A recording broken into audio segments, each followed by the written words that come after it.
ರಾಜ್ಯೋತ್ಸವದ ಶುಭಾಶಯಗಳು. ಅವಾಗಿಂದ ನೋಡಿದ್ರೆ ಒಟ್ಟು ಚಪ್ಪಾಳೆ ಬರ್ತದೆ. ಚಪ್ಪಾಳೆ ರಕ್ತ ಪರಿಚಯಗಳಿಗೆ ಒಳ್ಳೆಯದು, ನಗು ಆಯುಷ್ಯನ ಹೆಚ್ಚು ಮಾಡ್ಕೊಳ್ಳೋಕೆ ಒಳ್ಳೆಯದು.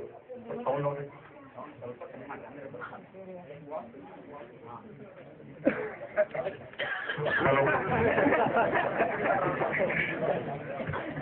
ಅದಕ್ಕೆ ಇದಾದ್ರೂ ಒಂದು ಜೋರಾಗಿ ಚಪ್ಪಾಳೆ ಹೊಡೆದಿ.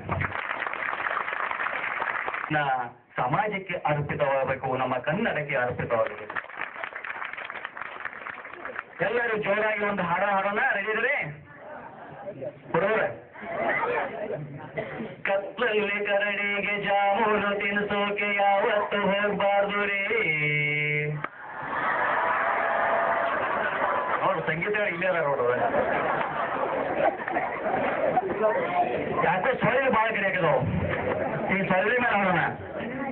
ಕತ್ತಲಲ್ಲಿ ಸೊಳ್ಳೆಗೆ ಜಾಮೂನು ತಿನ್ಸೋಕೆ ಯಾವತ್ತು ಹೋಗ್ಬಾರ್ದು ರೇ. ಅತ್ಲಾಗೆ ಹೆಣ್ಸೊಳ್ಳೆ ಇತ್ಲಾಗೆ ಗಂಡ್ಸೊಳ್ಳೆ ಯಾವತ್ತು ಇರಬಾರ್ದು ರೇ. ಹೆಣ್ಣು ಸೊಳ್ಳೆ ಕಚ್ಚಿದ್ರೆ ಚಿಕನ್ ಗುನ್ನೆ ಗ್ಯಾರಂಟಿ, ಗಂಡು ಸೊಳ್ಳೆ ಕಚ್ಚಿದ್ರೆ ಡೆಂಗಿ ಜ್ವರ ಗ್ಯಾರಂಟಿ. ಯಾವತ್ತು ಸೊಳ್ಳೆಗಳು ಇರಬಾರ್ದು ರೀ. ಯಾವತ್ತು ಚಪ್ಪಾಳೆ ಹೊಡಿತಾ ಇರಿ. ಚಪ್ಪಾಳೆ ಹೊಡೆಯೋದ್ರಿಂದ ಡೆಂಗಿ ಜ್ವರ ಚಿಕನ್ ಗುನ್ಯಾ ಬರಂಗಿಲ್ಲ. ಯಾರು ಚಪ್ಪಾಳೆ ಹೊಡೆಯಂಗಿಲ್ಲ ಅವ್ರಿಗೆ ಗ್ಯಾರಂಟಿ ಡೆಂಗಿ ಜ್ವರ ಚಿಕನ್ ಗುನ್ಯಾ ಮುಂದೆ ಬರ್ತಾವ. ಯಾಕೆ ಹೇಳ್ರಿ? ಚಪ್ಪಾಳೆ ಹೊಡಿದಾಗ ಸೊಳ್ಳೆಗಳು ಕೈಯಾಗ ಶಕ ಹೋಗ್ತಾವ. ಅದಕ್ಕಾಗಿ ಜೋರಾಗಿ ಚಪ್ಪಾಳೆ ಹೊಡ್ರಿ.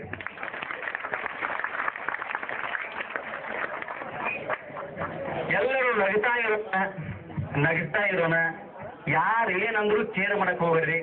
ನಿಮ್ಮ ಮುಖದಲ್ಲಿ ನಗು ಇತ್ತಪ್ಪ ಅಂದ್ರ ನೀವು ಒಂದಿಲ್ಲ ಒಂದಿನ ಮುಖ್ಯಮಂತ್ರಿ ಆದ್ರೂ ಆಗ್ಬೋದು. ನೋಡಿದ್ರೆ ನಾವು ಸದಾನಂದ ಗೌಡ್ರ ಗೆದ್ದಾಗೂ ನೋಡ್ತಾರೋ ಬಿದ್ದಾಗೂ ನೋಡ್ತಾರೋ. ಅದಕ್ಕೆ ಅವ್ರನ್ನ ಸತ್ತವ್ರ ಮನೆ ಕರೆಯಂಗಿಲ್ರಿ. ಅವ್ರು ನಕ್ಕೋತ ಬರ್ತಾರೆ ಈಗ ತಕ್ರೆ ಬಾಳ. ಇಂಥ ನಗೆ ಹೋಗ್ಬೇಕ ದೇವೇಗೌಡರು ಕರೆಯಂಗಿಲ್ರಿ. ಯಾಕಂದ್ರೆ ಅವ್ರ ನಗಂಗಿಲ್ಲ. ಅದಕ್ಕೆ ಏನೇ ಇರಲಿ ಆರೋಗ್ಯಕರವಾದ ನಗು ಇರಲಿ, ಅನಾರೋಗ್ಯಕರವಾದ ನಗು ಬೇಡ. ಅನಾರೋಗ್ಯಕರ ಅಂದ್ರೆ ಯಾವುದು? ಯಾರಾದ್ರೂ ದಾರಿ ಮೇಲೆ ಹೋಗ್ತಾ ಚಿಪ್ಪೆ ಮೇಲೆ ಜಾರಿ ಬೀಳ್ತಾರಲ್ಲ ಅವಾಗ ನಾವು ನಗ್ತೀವಲ್ಲ, ಅದು ಅನಾರೋಗ್ಯಕರ. ಯಾರಾದ್ರೂ ಬಸ್ನ ಹತ್ತತೆ ಬಾಗಿಲ್ದಾಗ ಜಾರಿ ಬೀಳ್ತಾರಲ್ಲ ಅವಾಗ ನಾವು ನಗ್ತೀವಲ್ಲ, ಅದು ಅನಾರೋಗ್ಯಕರವು. ಆರೋಗ್ಯಕರ ಅಂದ್ರೆ ಯಾವುದು? ತನ್ನೊಳಗೆ ನಗುವನು ಜ್ಞಾನಿ, ತಾನೇ ನಗುವನು ಹುಚ್ಚ, ಗೆಳತಿಯರನ್ನು ನೆನೆದು ನಗುವನು ಪ್ರೇಮಿ, ಇನ್ನೊಬ್ಬರನ್ನು ನೋಡಿ ನಗುವನು ಗರ್ವಿ, ಮರೆತು ನಗುವನು ರಸಿಕ, ಇನ್ನೊಬ್ಬರಿಗೆ ನೋವಾಗುವಂತೆ ನಗುವನು ಖಳನಾಯಕ, ಇತರರನ್ನು ನಗಿಸುವವನು ವಿದೂಷಕ, ಗೆದ್ದರು ನಗದವನು ಕರ್ಮಯೋಗಿ, ನಗುತ್ತಲೇ ಜಗತ್ತನ್ನು ಗೆಲ್ಲುವನು ಬುದ್ಧಿವಂತ ಬುದ್ಧಿವಂತ ಬುದ್ಧಿವಂತ ಅಂತ. ಅದಕ್ಕೆ ಜೀವನದಲ್ಲಿ ಅಲ್ಲಿ ಕಟ್ಟಲ್ಲ ಕಾರ್ಯಕ್ರಮ 2 ಗಂಟೆ 2.5 ಗಂಟೆ ಆಗತ್ತೆ. ಯಾರೂ ಮನೆಗೆ ಹೋಗಬಾರ್ದು. ನೀವು ಹೂ ಅಂದ್ರೆ 6 ತಾಸು ಮಾಡಕ್ಕೂ ರೆಡಿ ನೀವು. ಯಪ್ಪ ನಾವು ಸತ್ತು ಹೋಯ್ತು. ಯಾಕಂದ್ರೆ ಮನೆ ಹಿಂಗ ಮಾತಾಡಿದ್ದು ನಾವು ಕಂಟಿನ್ಯೂ 3 ತಾಸು ಮಾತಾಡಿದ್ದು. ಒಬ್ಬ ಬೇಸ್ ಅಂತಿದ್ದ, ರೀ ಯಾಕೆ ಎದ್ದು ಹೊಂಟಿದ್ರಿ? ಇನ್ನೊಂದು ತಾಸಿನ ಭಾಷಣ ಮುಗಿತೈತೆ ಅನ್ನ. ಇಲ್ರಿ ನಾವು ಹೋಗತಕ್ಕ ನಂಗೆ ಹ್ಯಾಂಗೆ ಊಟ ಮಾಡಂಗಿಲ್ಲ. ನೀವು ಹೋಗ್ತಕ್ಕೆ ಹ್ಯಾಂಗೆ ಊಟ ಮಾಡಂಗಿಲ್ಲ? ಇಲ್ರಿ. ಮತ್ತೆ ಈಗ 10:30 ಊಟ ಮಾಡಂಗಿಲ್ಲ? ಇಲ್ಲ ಸರ್ ಊಟ ಮಾಡಂಗಿಲ್ಲ. 11 ಗಂಟೆ ಆದ್ರೆ 11 ಗಂಟೆಗೆ ಊಟ ಮಾಡಂಗಿಲ್ಲ ಸರ್. 12 ಗಂಟೆ ಆದ್ರೆ 12 ಗಂಟೆಗೆ ಊಟ ಮಾಡಂಗಿಲ್ಲ. ನಾವು ಹೋಗ್ತಕ್ಕ ಊಟ ಮಾಡಂಗಿಲ್ಲ ರೀ. ಬಾರಿ ಪುಣ್ಯವಂತ ಮರ ಪುಣ್ಯವಂತ. ನಾವು ಹೋಗ್ಬಿಡ್ದು ನಮ್ಮ ಹ್ಯಾಂಡ್ರೆಲ್ಲ ಮುಗಿಸಿಟ್ಟಿರ್ತಾವ. ನೀವು ಪುಣ್ಯವಂತ ಮರ ಎಲ್ಲಿ ಪುಣ್ಯವಂತ್ರಿ? ನಾನು ಹೋಗಿ ಮನೆ ಅಡಿಗೆ ಮಾಡಬೇಕು ನಾವು. ಅದಕ್ಕೆ ಮೀಟ್ರಿ ಯಾರಾದ್ರೂ ಎದ್ದು ಹೋದ್ರಿ ಅಡಿಗೆ ಮಾಡಕ್ ಹೋದಾಗ ಯಾರು ಎದ್ದು ಹೋಯ್ತು ನಾವು ತಿಳ್ಕೊಂಡಿದ್ವಿ. ಯಾಕಂದ್ರೆ ಒಬ್ಬೊಬ್ರದ್ದು ಇಲ್ಲಿ ಒಂದು ಅದ್ಭುತ ಕಲೆ, ವಿಚಿತ್ರವಾದ ಕಲೆ. ಮಲ್ಲಪ್ಪ ಹೊಂಗಲಿದ್ದಾರೆ, ಅವರೊಂದು ಮೊಬೈಲ್ ಭಾಷೆಯಲ್ಲಿ ಹೇಳ್ತಾರೆ. ವಿದ್ಯಾರ್ಥಿಗಳು ಯಾವ ರೀತಿ ಭಾಷೆ ಮಾಡ್ತಾರೆ ಹೇಳ್ತಾರೆ. ಆಮೇಲೆ ಕುಡುಕರು ಯಾವ ರೀತಿ ನಟನೆ ಮಾಡ್ತಾರೆ ಅದನ್ನೆಲ್ಲ ಕೂಡ ಹೇಳ್ತಾರೆ.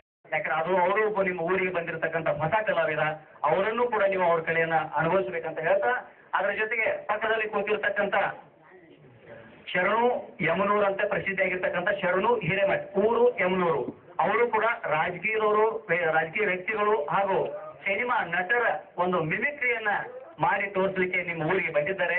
ಅವರ ಎಲ್ಲ ಕಲೆಯನ್ನ ಮಾಡೋದ್ರ ಜೊತೆಗೆ ಈಗ ಉದಯೋನ್ಮುಖ ಕಲೆಯನ್ನ ಹೊರಗೆ ತರ್ತಿದ್ದಾರೆ. ನಮ್ಮ ಜೋಸೆಫ್ ಅವರು, ಕಲಗಟ್ಟಿ ಅವರು ಕೂಡ ತಮ್ಮ ಎರಡು ಜೋಗಗಳನ್ನು ಹೇಳ್ತಾ ಹೇಳ್ತಾ ಹೇಳ್ತಾ ಆಂಗ್ರಿ ಮಾತಾ ಅವರೊಂದು ನಮ್ಮನ್ನ ಹಾಸ್ಯದ ರೂಪಕ್ಕೆ ಬಿಡ್ತಾರೆ. ಅದಕ್ಕೆ ತಾವೆಲ್ಲರೂ ನಗಲಿಕ್ಕೆ ರೆಡಿ ಇದ್ದೀರಿ ಅನ್ನೋಂಗ ದೊಡ್ಡ ಚಪ್ಪಾಳೆ ಕೊಡಿ.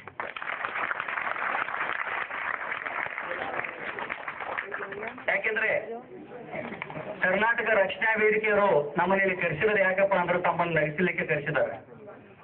ಅದಕ್ಕೆ ತಾವು ಯಾರು ಗಂಭೀರವಾಗಿರದೆ ನಗಲಿಕ್ಕೆ ಬಂದಿದ್ರಿ, ಮೈ ಸದ್ಲಿ ಬಿಟ್ಟು ನಗಬೇಕು.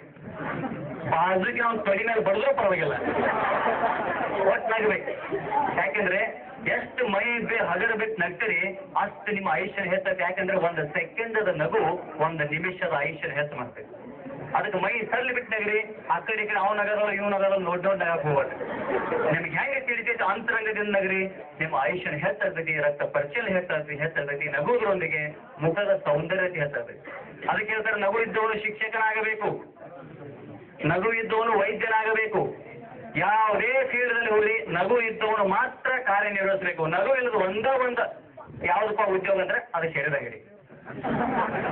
ಅಲ್ಲಿ ನಗು ಇದ್ರು ಶರೀರ ಹೋಯ್ತಿರ್ತಾರೆ. ಅವ್ನು ಶಿಫ್ಟ್ ಮುಖ ಹೆಂಗ್ ಮಾಡ್ಕೊಂಡು ₹140 ಕೊಟ್ರೆ ₹140 ಕೊಟ್ರೆ ಅವ್ನು ಹೇಳ್ತಾರೆ ಅವ್ನು ನಗುನೇ ಬೇಡ. ಅದು ನಗು ಇಲ್ಲದ ಉದ್ಯೋಗ ಅಂದ್ರೆ ಒಂದೇ. ಉಳಿದು ಎಲ್ಲ ಕಡೆ ಹೋಗ್ರಿ, ನಗು ಇಲ್ಲದೆ ನೀವು ಜೀವನದ ಸಕ್ಸಸ್ ಆಗಕ್ಕೆ ಸಾಧ್ಯ ಇಲ್ಲ. ಅದಕ್ಕೆ ನಗುತ್ತಾ ಇರ್ರಿ ಅಂತ ಹೇಳ್ತಾ ಹಿಂಗೆ ಒಂದು ಸ್ಪರ್ಧೆ ಏರ್ಪಡಿಸಿದ್ರು. ಯಾವ ಸ್ಪರ್ಧೆ ಅಂತೀರಿ ನೀವು? ಎಮ್ಮೆಯ ಹಾಲನ್ನು ಹೇಳು. ಯಾರು ಹೆಚ್ಚು ಹಾಲು ಇಂತಾರೋ ಅವ್ರಿಗೆ ಮೊದಲನೇ ಬಹುಮಾನ. ಇದರಲ್ಲಿ 3 ದೇಶಗಳು ಭಾಗವಹಿಸಿದವು. ಒಂದು ಅಮೆರಿಕ, ಒಂದು ಜಪಾನ್, ಒಂದು ಇಂಡಿಯಾ.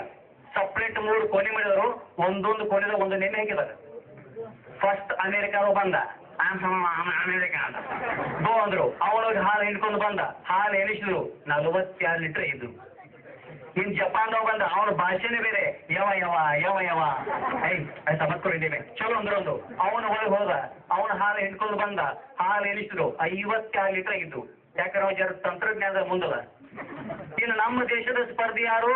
ಲಾಲು ಪ್ರಸಾದ್ ಯಾದವ್. ನೋಡಿದ್ರೆ ಟಿವಿಯಾಗ ಬನ್ನಿ ಮೇಲೆ ಕೂತಿರ್ತಾಟ, ಅವಳು ಬಂದು ಕೂತಿರ್ತ. ಅವ ಹೋದ 10 ನಿಮಿಷ 20 ನಿಮಿಷ ಅರ್ಧ ತಾಸದ ಹೊರಗೆ ಬರೋಲ್ಲ.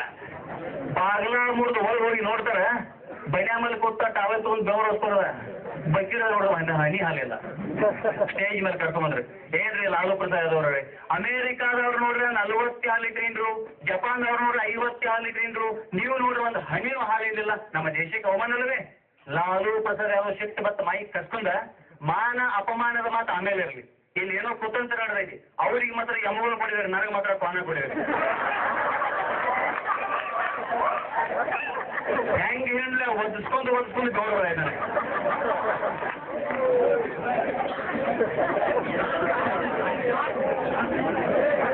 ಅವ್ರ ಕ್ವಾಲಿಟಿ ಮಧ್ಯೆ ತೆಗಿತಾರೆ.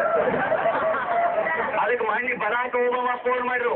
ಯಾರಿಗೆ? ಲಾಲು ಪ್ರಸಾದ್ ಯಾದವ್ರಿಗೆ. Barack Obama Lalu Prasad Yadav phone ಮಾಡಿರು. ಲಾಲೂಜಿ, ನಿಮ್ಮ ಬಿಹಾರ ರಾಜ್ಯವನ್ನ ಕೇವಲ ನಮಗೆ 2 ವರ್ಷ ಕೊಡ್ರಿ. ಅಮೆರಿಕ ಮಾಡಿ ತೋರ್ತಾನಂದು ಬರಾಕ್ ಒಬಾಮಾ. ಯಾರೋ ಅಮೆರಿಕ ಅಧ್ಯಕ್ಷ. ಇವು ಲಾಲು ಪ್ರಸಾದ್ ಸುಮ್ಕೊಂಡಿಲ್ಲ, ವಾಪಸ್ ಫೋನ್ ಹಚ್ಚಿದ. ಮಿಸ್ಟರ್ ಒಬಾಮಾ, ನಿಮ್ಮ ಅಮೆರಿಕವನ್ನು 2 ವರ್ಷ ಬೇಡ, ಕೇವಲ 1 ವರ್ಷ ಕೊಟ್ಟು ಬಿಹಾರ ಮಾಡಿ ತೋರ್ತಾನ. ಅಷ್ಟು ಚೆನ್ನಾಗಿ ಮಗ. ಅದಕ್ಕೆ ಮೊನ್ನೆ ನನಗೆ ಒಂದು ಕಾರ್ಯಕ್ರಮದಲ್ಲಿ ಒಂದು ಅತಿಥಿ ಉಪನ್ಯಾಸ ಇತ್ತು, ಹೋಗಿದ್ದೆ. ಏನ್ ಕೊಟ್ಟಿದ್ರು ವಿಷಯ?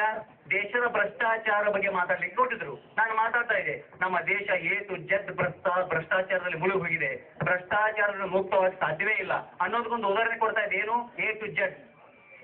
ಎ ಅಂದ್ರೆ ಆದರ್ಶ ಹಗರಣ, ಬಿ ಅಂದ್ರೆ ಬೋಪರ್ಸ್ ಹಗರಣ, ಸಿ ಅಂದ್ರೆ ಕಾಮನ್ವೆಲ್ತ್ ಹಗರಣ, ಡಿ ಅಂದ್ರೆ ದೇವಾಸ್ ಆಂಟ್ರಿಕ್ಸ್ ಹಗರಣ, ಇ ಅಂದ್ರೆ EGS ಹಗರಣ ಅಂದ್ರೆ ಉದ್ಯೋಗ ಖಾತ್ರಿ ಹಗರಣ, ಎಫ್ ಅಂದ್ರೆ ಫೋರ್ಡ್ ಹಗರಣ ಅಂದ್ರೆ ಮೇವು ಹಗರಣ, ಜಿ ಅಂದ್ರೆ ಗಣಿ ಹಗರಣ, ಎಚ್ ಅಂದ್ರೆ ಹರ್ಷದ್ ಮೆಹ್ತಾ ಸ್ಟಾಕ್ ಮಾರ್ಕೆಟಿಂಗ್ ಹಗರಣ, ಐ ಅಂದ್ರೆ IPL ಹಗರಣ. ಈಗ ಹೇಳ್ತಾ ಇದ್ದೆ, ಮುಂದೊಬ್ಬ 7 ಗಂಟೆ ಹುಡುಕಿದ್ದ ಅಂಕಲ್ರಿ ನಿಮ್ ಭಾಷೆ ಗೆಲ್ಲಿಸ್ರಿ ಅಂತ. ಯಾಕಮ್ಮ ಅಂದೆ, ನೀವು ದೇಶದ ಭ್ರಷ್ಟಾಚಾರ ಬಗ್ಗೆ ಮಾತಾಡಿದ್ರಿ, ನಮ್ಮ ರಾಜ್ಯದ ಭ್ರಷ್ಟಾಚಾರ ಬಗ್ಗೆ ನಿಮ್ಗೆ ಏನಾದ್ರೂ ಗೊತ್ತೈತೆ ಅಂತ ಕೇಳಿದ. ಗೊತ್ತಿಲ್ತ ಮಂದಿ. ನಾನು ಅಂಕಲ್ಗೆ ಒಂದು ಸರ್ವ ಪ್ರಶ್ನೆ ಕೇಳಿದ್ರೆ ನೀವು ಉತ್ತರ ಹೇಳ್ಬೇಕಂತ. ನೋಡ್ತಮ್ಮ, ನಾನು ಇಲ್ಲಿ ಭಾಷಣ ಮಾಡಕ್ ಬಂದೇನೆ, ಪ್ರಶ್ನೆಗೆ ಉತ್ತರ ಹಾಕಿ ಬಂದಿಲ್ಲ ಅಂದೆ. ಇಲ್ರಿ ಅಂಕಲ್ರಿ, ಅದು ಸರಳವಾದ ಪ್ರಶ್ನೆ ನಿಮ್ಗೆ ಗೊತ್ತೈತಿ, ನೀವು ಹೇಳ್ಬೇಕಂದ. ಆಯ್ತು ಬಾ ತಮ್ಮ ಸ್ಟೇಜ್ ಮೇಲೆ ಬಂದ. ಕೇಳಿ ಏನು ಪ್ರಶ್ನೆ ಅಂತ ಕೇಳಿದ. ಅಂಕಲ್ ರೀ JCB ಅಂದ್ರೆ ಏನು ಅಂದ. ಇದೆಂತ ಪ್ರಶ್ನೆ? ಪವರ್ ಇದ್ರೆ ಹೇಳ್ರಿ ನೋಡೋಣ. JCB ಅಂದ್ರೆ ರೋಡ್ ಬಾಜುಕ್ ನೆಲ ಹದ್ದೋದ, ಕಲ್ಲು ಸರ್ಸೋದ, ಮಣ್ಣು ಸರ್ಸೋದ ಅಂದೆ. ಅವ್ರಿ ಅಂಕಲ್ ರೀ ಸೋಳ ಭಾಷಣ ಮಾಡ್ತೀರಿ, ನಿಮ್ಗೇನು ಗೊತ್ತಿಲ್ಲ ಅಂತ. ಆಯ್ತು ನಂಗೆ ಗೊತ್ತಿಲ್ಲ, ನೀನ್ ಹೇಳಂದೆ. ನೋಡ್ರಿ ಅಂಕಲ್ ರೀ, JCB ಅಂದ್ರೆ J ಅಂದ್ರೆ ಜನತಾದಳ, C ಅಂದ್ರೆ ಕಾಂಗ್ರೆಸ್, B ಅಂದ್ರೆ BJP, ಮೂರೂ ಪಕ್ಷ ಹೋಗ್ಕೊಂಡು ನೆಲಾಗಿಲ್ಲ ನೋಡ್ರ ಹೇಳೋದ್ರಲ್ಲಿ ಅರ್ಥ. ಈಗಲ್ಲ ನಮ್ಮ ಯಡಿಯೂರಪ್ಪನವರು ಮುಖ್ಯಮಂತ್ರಿ ಇದ್ದಾಗ, ಈಗಲ್ಲ ಮುಖ್ಯಮಂತ್ರಿ ಇದ್ದಾಗ ವಿಧಾನಸೌಧ ಹೊರಗಡೆ ನಿಂತಿದ್ರು. ಆ ಕಡೆ ನಿಲ್ಲಿದ್ರು ಕುಮಾರಸ್ವಾಮಿ ಬಂದ್ರು. ಕುಮಾರಸ್ವಾಮಿ ಸುಮ್ಮನೆ ಹೋಗ್ಬೇಕ, ಯಡಿಯೂರಪ್ಪನ ಚುಚ್ಚಿ ಮಾತಾಡ್ಸಿ ಬಿಟ್ರು. ಏನ್ರಿ ಯಡಿಯೂರಪ್ಪನವ್ರೆ ಬಹಳ ಖುಷಿಯಾಗಿದ್ದೀರಾ? ಹೌದ್ರಿ, 3 ಸಲ ಬಹುಮತದಾಗ ಆರಿಸಿ ಬಂದೆನ್ನ, ನಾ ಖುಷಿ ಇರೋಲ್ಲ ಅಂದ ಯಡಿಯೂರಪ್ಪ. ಅರೆ ನೀವು ಖುಷಿ ಇರ್ರಿ, ನಿಮ್ಮ ಪಕ್ಷಕ್ಕೆ ನಮ್ಮ ಪಕ್ಷಕ್ಕೆ 2020 ಮ್ಯಾಚ್ ಆಗ್ಲಿ ಅಂತ ಕುಮಾರಸ್ವಾಮಿ. ಯಡಿಯೂರಪ್ಪ ಹೇಳ್ತಾರೆ ಯಾವುದಕ್ಕೂ ಜಂಗ್ ಹೋಗೋದಿಲ್ಲ, ಯಾವುದಕ್ಕೂ ಒತ್ತು ಹೋಗೋದಿಲ್ಲ, ಯಾವುದಕ್ಕೂ ಸೋಲುವುದಿಲ್ಲ, ಆಗ್ಲಿ 2020 ಮ್ಯಾಚ್. ಆದರೆ ನಮ್ದೊಂದು ಷರತ್ತು ಅಂತ ಹೇಳ್ತಾ ಯಡಿಯೂರಪ್ಪ. ಕುಮಾರಸ್ವಾಮಿ ಏನಂತ ಕೇಳ್ತಾ, ಅವಾಗ ಯಡಿಯೂರಪ್ಪ ಹೇಳ್ತಾನೆ, ನನ್ನ ಟೀಮಲ್ಲಿ ಧೋನಿ, ಸೆಹವಾಗ್, ತೆಂಡೂಲ್ಕರ್ ಇವ್ರು ಅಷ್ಟೇ ಅಲ್ಲದೆ ರೆಡ್ಡಿ ಸಹೋದರಿ ಕರ್ಕೊಂಬರೋಣ ಅಂದ. ಕುಮಾರಸ್ವಾಮಿ ಅಂದ, ಇನ್ನ 10 ಮಂದಿ ಕರ್ಕೊಂಬ, ಅಂಪೈರ್ ಮಾತ್ರ ನಮ್ಮ ಅಪ್ಪನ.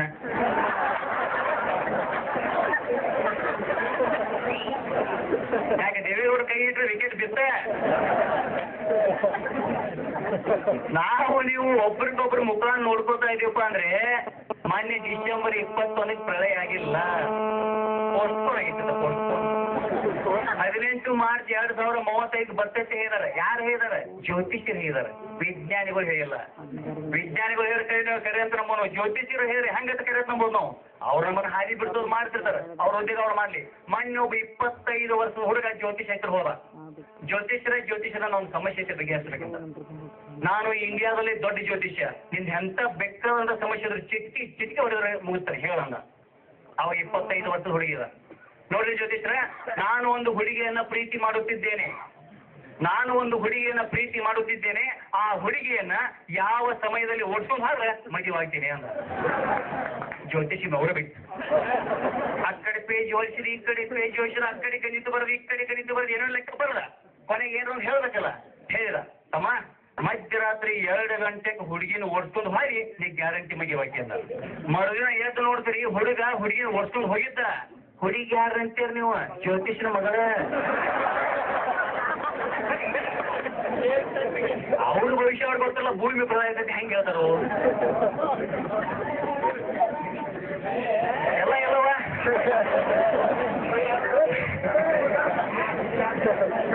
ಈಗ ನಿಮ್ಮ ಪಾತ್ರ ಮುಂದೆ ಬರ್ತೈತಿ, ಇವ್ರು ಮಾಡ್ತಾರ್ರಿ. ಈಗ ಮುಂದೆ ಇನ್ನೊಂದು ವಿಷಯ ಏನಪ್ಪಾ ಅಂದ್ರೆ, ಯಾಕೋ ಇವತ್ತು ನಮ್ಮ ತಾಯಂದಿರು ಅಕ್ಕ ತಂಗಿಯರು ಬಂದಿಲ್ಲ.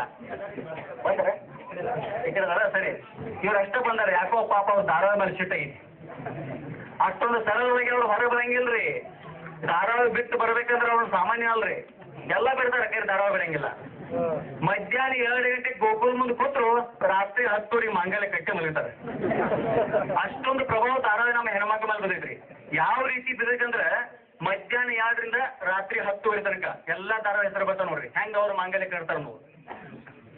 ಗೋಕುಲ ನಿವಾಸದ ಜನರು ಕಲ್ಯಾಣಿ ನಿವಾಸದ ಜನರ ಜೊತೆಗೆ ಸಂಬಂಧವನ್ನು ಬೆಳೆಸಿ, ಗೋಕುಲ ಕಲ್ಯಾಣಿ ಸಂಬಂಧ ಇವು ಧಾರಾವಾಹಿ ಹೆಸರುಗಳು ಇದೇ ರೀತಿ ಬರ್ತಾವ ನೋಡ್ರಿ. ಗೋಕುಲ ನಿವಾಸದ ಜನರು ಕಲ್ಯಾಣಿ ನಿವಾಸದ ಜನರ ಜೊತೆಗೆ ಸಂಬಂಧವನ್ನು ಬೆಳೆಸಿ, ಕಾರ್ತಿಕ ದೀಪ ಎಂಬ ವಧುವರ ಸಮಾಗಮದಿಂದ ರಥಸಪ್ತಮಿಯ ಮೂಲಕ ಸೀತೆಯನ್ನು ಭೇಟಿಯಾಗಿ ಆಶೀರ್ವಾದ ಪಡೆದು, ಪುಣ್ಯಕೋಟಿಯಿಂದ ಕೋಟಿ ಪುಣ್ಯ ಪಡೆದು, ಯುಗಾದಿ ಹಬ್ಬವನ್ನು ತಂಗಾಳಿಯಲ್ಲಿ ಆಚರಿಸಿ, ಚಕ್ರವಾಕದಲ್ಲಿ ಸುತ್ತಾಡಿ, ಜೋಕಾಲಿಯಲ್ಲಿ ಜೋಜೋ ಮಾಡಿ, ಬಂಗಾರವನ್ನು ಖರೀದಿಸಿ, ಚಿಕ್ಕಮ್ಮಗ ತೋರಿಸಿ, ಮಾಂಗಲ್ಯ ಕಟ್ಟಿದ ರೊಟ್ಟಿಯನ್ನು ತಿನ್ನಲು ಮರೆತರು ನಮ್ಮ ತಾಯಂದಿರು.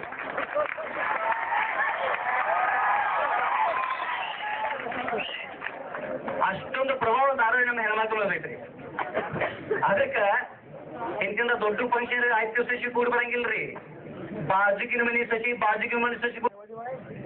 ಇದೆಲ್ಲ ಹಚ್ಚಿರ್ಲೇನ್, ಈ ಕಡೆ ಎಲ್ಲ ಗಂಡಸರ್ಲೇನ್. ಅಲ್ಲಿ ಒಬ್ಬ ಸಸಿ ಕೂತಿದ್ರು, ಆಕಿ ಬಾಜು ಬಂದು ಕುರ್ಚಿ ಕೊಲ್ಲ ಐತೆ, ಮತ್ತೊಬ್ಬಗೆ ಸಸಿ ಬಂದು ಕೂತಳು. ಬಾಜುಕಿನ ಸಸಿ ಕೇಳ, ಬಂದಿಲ್ಲ ನಿಮ್ ಪೇಡ. ಅದಕ್ಕೆ ಬಾಜುಕಿನ ಸಸಿ ಹೇಳ, ಅಲ್ಲಿ ಕೊಲ್ಲ ಐತ್ ನೋಡ್ರಿ ಬೋಡ. ಇದು ಫಂಕ್ಷನ್ ಮುಗೀತು. ಮತ್ತ 3 ದಿನ ನಂತರ ಸೇಮ್ ಫಂಕ್ಷನ್, ಸೇಮ್ ಸೀನ್, ಸ್ವಸ್ಥರ್ಲೇನ, ಅತ್ತಿರ್ಲೇನ, ಗಂಡಸರ್ಲೇನ.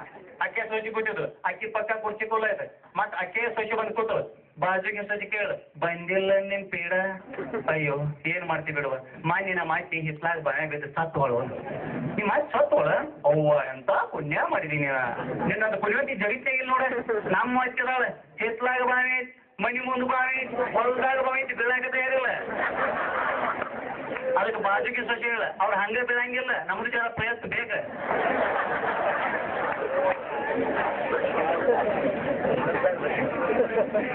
ಅದಕ್ಕೆ ಮೊನ್ನೆ ಜಸ್ಟ್ ಮನೆಗೆ ಬಂದೆ ಕೆಲಸ ಮುಗಿಸ್ಕೊಂಡು ಮನೆಗೆ ಬನ್ನಿ ನನ್ನ ಹ್ಯಾಂಡ್ ಶುರು ಮಾಡಿ ಜಗಳ ರೇ ಇವತ್ತು ನಾನಿರಬೇಕು ಇವತ್ತು ನಿಮ್ಮ ಮಗು ಇರಬೇಕು ಅಚ್ಚಿ ಸುಚಿಗಳಿದೆ ಆದ್ರೆ ನಾವು ಬಡವರಾಗ್ತೇವೆ ಇವತ್ತು ನಾನಿರಬೇಕು ಇಲ್ಲ ನಿಮ್ಮ ಮಗು ಇರಬೇಕು ಅನ್ನೋದು ನಾವು ಕಂಡಪಡಿಸಿಟ್ಬೇಕು ಅವು ಬಂದ್ರು ಅಕ್ಕಿ ಬಂದ್ರು ಹೌದು ಆಕಿ ಹೋಗಿ ಕರೆ ಐತೆ ಇಲ್ಲ ಮನ್ಯಾಗ ನಾನಿರಬೇಕು ಇಲ್ಲ ಸೊಸಿ ಇರ್ಬೇಕು ಅನ್ನೋದು ನಾ ಇದೆ ನೀವಿಬ್ರು ಇರೋಬೇಡ ನೀವಿಬ್ರು ಇರೋಬೇಡ ಆ ಮುಸ್ಲಿಂ ತಗೊಂಡ ಮನೆಗೆ ಕಲ್ಲೋ ಬರ್ತಾಳ ಆಕೆ ಒಬ್ಬಗಿದ್ರೆ ಸಾಕತ್ತ ಒಂದು ಮನೆ ಅಂತ ಘೋಷಣೆ ಮಾಡ್ರಿ 5 ಮಕ್ಕಳಿದ್ದವ್ರಿಗೆ ಒಂದು ಕಾರ್ ಒಂದು ಮನೆ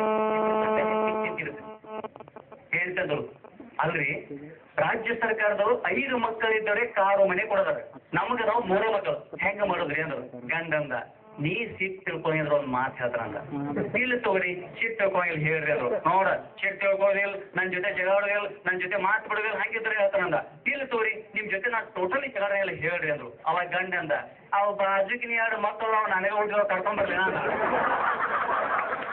ಹೆಂಡತಿಗೆ ಬಿ ಪಿ ಏನ್ ಆಮೇಲೆ ವಿಚಾರ ಮಾಡ್ಕೋತಾನೆ ಮೊದಲು ನಮಗೆ ಕಾರು ಮನೆ ಬೇಕು ಆ 2 ಮಕ್ಕಳನ್ನ ಕರ್ಕೊಂಡ್ ಬರೋದು ನೀವು ಓಡ್ತಾ 2 ಮಕ್ಕಳನ್ನ ಕರ್ಕೊಂಡು ಬಂದ ಅಷ್ಟೊತ್ತಿಗೆ 3 ಮಕ್ಕಳು ಕಾಣಿಲ್ಲ ನಮ್ಮ ಎಲ್ಲಿ ಹೋದ ನಾವು 3 ಮಕ್ಕಳು ನಾವು ಆಯ್ಕೆದು ಅವರಪ್ಪ ಬಂದು ಕರ್ಕೊಂಡು ಹೋಗೋಣ